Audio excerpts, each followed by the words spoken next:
ഷാനു, ഈ തെലുങ്ക് പ്രേക്ഷകരെ സംബന്ധിച്ചിടത്തോളം ഓവർ ഇമോഷണൽ ആണെങ്കിലും ഇത്തരം മെലോ ഡ്രാമയാണെങ്കിലും ഈ ആക്ഷൻ പോലെ തന്നെ അതും ഇഷ്ടപ്പെടുന്ന പ്രേക്ഷകരാണ്. അതുകൊണ്ട് മലയാളികൾ കുറച്ചും കൂടെ ഒരു ലോജിക്ക് വേണം തോന്നുന്നു. അതുകൊണ്ട് നമുക്ക് മാത്രം പിടിക്കുന്നില്ല ഈ പടം അല്ലുവിന്റെ മറ്റ് സിനിമകളെ പോലെ, അത്രേ ഉള്ളൂ.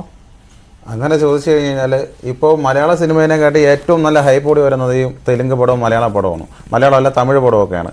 അത് വെളുപ്പിനെ 4 മണിക്ക് ഈ പടം കൊള്ളൂല്ലെങ്കിൽ അടുത്തൊരു പടം അല്ലു അർജുൻ്റെ ഇറങ്ങിക്കഴിഞ്ഞ് കഴിഞ്ഞാൽ ഇതേ കണക്ക് തന്നെ എല്ലാവരും പോയി കാണും. അതിലൊരു മാറ്റവും ഇല്ല. പിന്നെ ഞാനും പോയത് ഈ ചന്ദനം കടത്തുന്നത് കാണാനുള്ള ഒരു ഇഷ്ടത്തിൽ ഞാൻ പോയതാണ്. അത് കണ്ടുകൊണ്ടിരിക്കാൻ ഭയങ്കര രസമാണ്. പക്ഷേ ചന്ദനം കടത്തുന്നത് കാണാൻ വേണ്ടി പോയപ്പോൾ എനിക്ക് ചന്ദനം മഴ സീരിയൽ പോലെയാണ് തോന്നിയത്. ഞാനൊരു അല്ലു അർജുൻ ഫാൻ ആയതുകൊണ്ട് ഞാൻ പറയുന്നില്ല, ഞാൻ ഉള്ളതുപോലെ പറയുന്നൊരു വ്യക്തിയാണ്. പിന്നെ എല്ലാവർക്കും കുറ്റങ്ങൾ എല്ലാവർക്കും പറയാം. നേരത്തെ ഈ പുള്ളി പറഞ്ഞായിരുന്നു, ഈ ആക്ടിംഗ് എന്ന് പറയുന്നത് നമ്മുടെ ഉള്ളിൽ നിന്ന് വരണം.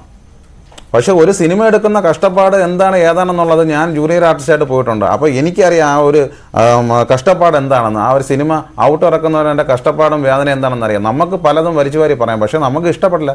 നമ്മൾ പൈസ കൊടുത്ത് കാണുമ്പോഴത്തേക്ക് നമുക്ക് നമ്മുടെ അഭിപ്രായം പറയാം, അത് നമ്മുടെ ഇഷ്ടമാണ്. എന്നാലും നമുക്ക് അവർ ചെയ്യും പോലെ നമുക്ക് ചെയ്യാൻ പറ്റില്ല. ഓക്കെ, അതാണ് നമ്മൾ ആദ്യം നോക്കേണ്ടത്. യെസ്, ഞാൻ തിരികെ എത്താം ഷാൻ.